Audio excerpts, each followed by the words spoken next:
हम देखते हमारे देश का जो समाज है, मेरे समाज का अर्थ ये है, अब वो चाहे हिंदू हो, मुसलमान हो, सिख हो, ईसाई हो, जैन हो, पारसी हो, कोई बौद्ध हो।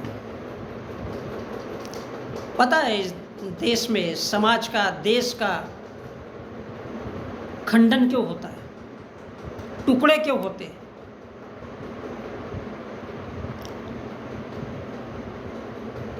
इस देश का सबसे बड़ा नुकसान किसमें है? टुकड़े क्यों होते हैं? क्योंकि यहाँ पर लड़ना कोई नहीं चाहता है। सब सोचते हैं कि भारत के संविधान में लिखा है तो फुकट में उनके लिए आना चाहिए, जबकि भारत का ब्राह्मण उनके लिए वो राइट छोड़ना नहीं चाहता, देना नहीं चाहता है। ओबीसी का है।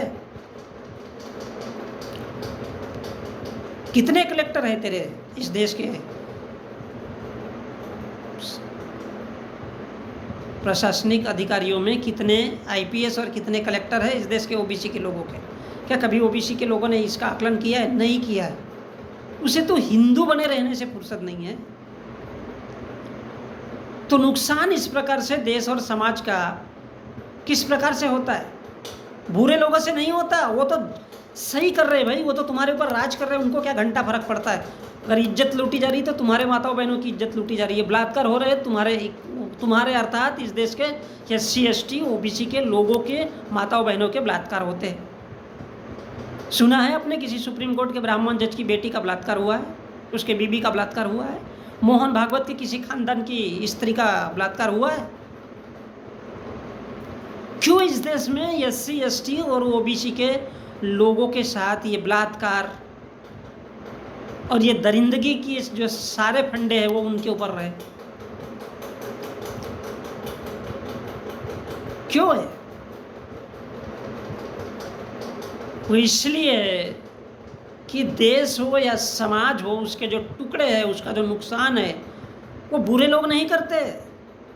उन्होंने तो थोप दिया है कि साला तुम लोग भिखारी बन के रहो, गरीब रहो। 100 करोड़ लोग अगर इस देश में गरीब रहेंगे, या 98% लोग एज इट इज रहेंगे, और 2% लोग अगर इस देश पर राज कर रहे हैं, अडानी अंबानी, इस देश के साधु संत और इस देश के वो कोर्ट कचहरी में बैठे हुए लोग, तो आप लोग क्या फिर मंदिर का घंटा बजाने के लिए सच में हो? इसलिए नहीं कि बुरे लोगों का राज है, बुरे लोगों का राज इसलिए है क्योंकि अच्छे लोग हमेशा खामोश बैठते हैं।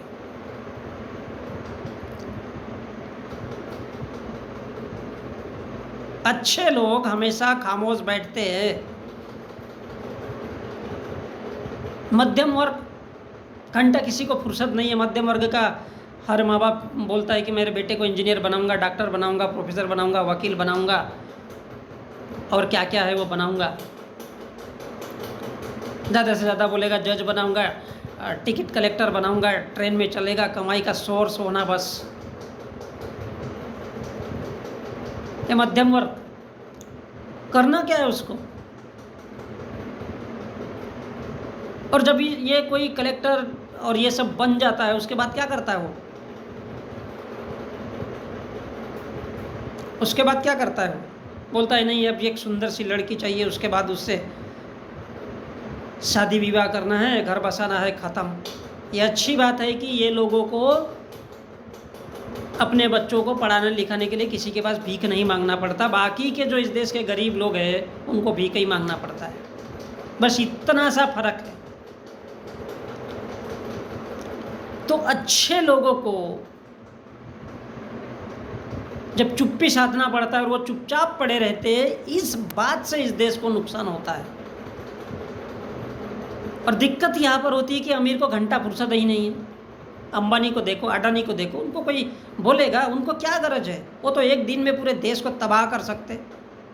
इतने बिजनेस है उनके पास, इतना धन और रुपया है, अपनी सर्विस खड़ी कर देंगे, बोलेंगे नहीं करना है हमको काम, तो पूरा देश खड़ा हो जाएगा।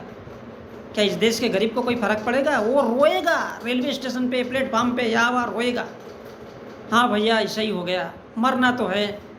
वो रोएगा, आत्महत्या करेगा, चलते चलते घिसेगा, लेकिन घंटा उसको कोई फर्क नहीं पड़ता, क्योंकि उसके साथ ज़रूरत से ज़्यादा इमोशन जुड़ा हुआ है। रोता रहेगा, मरता रहेगा, आत्महत्या करता रहेगा।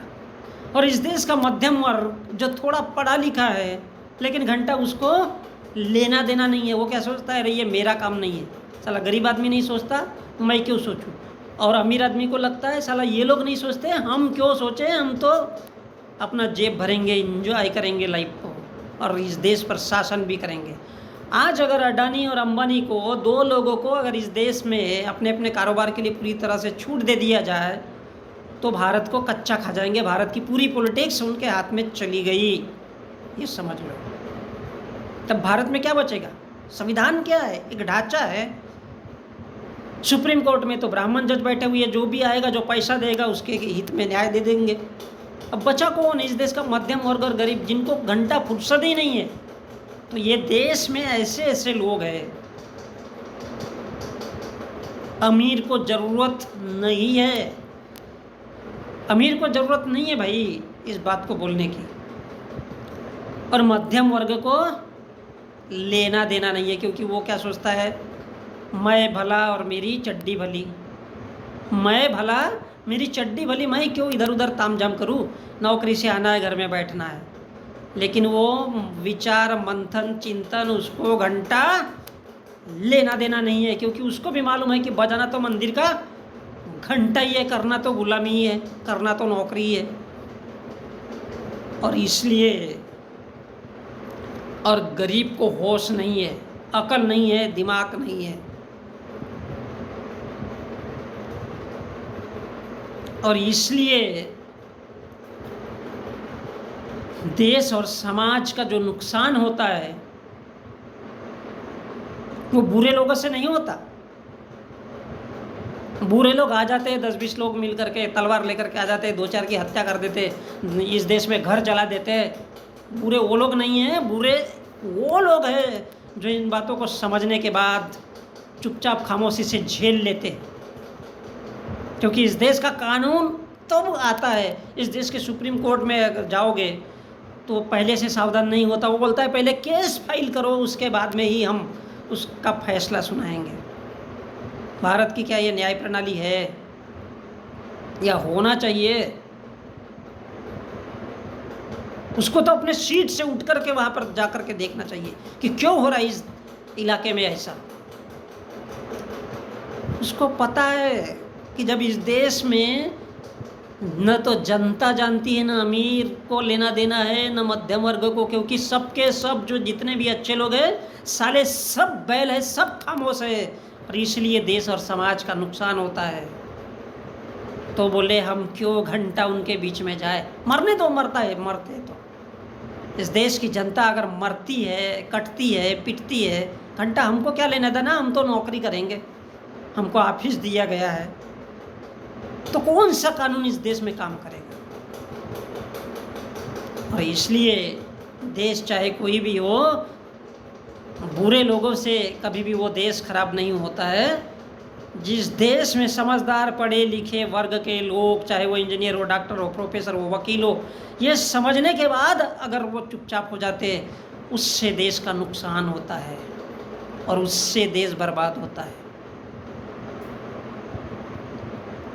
देश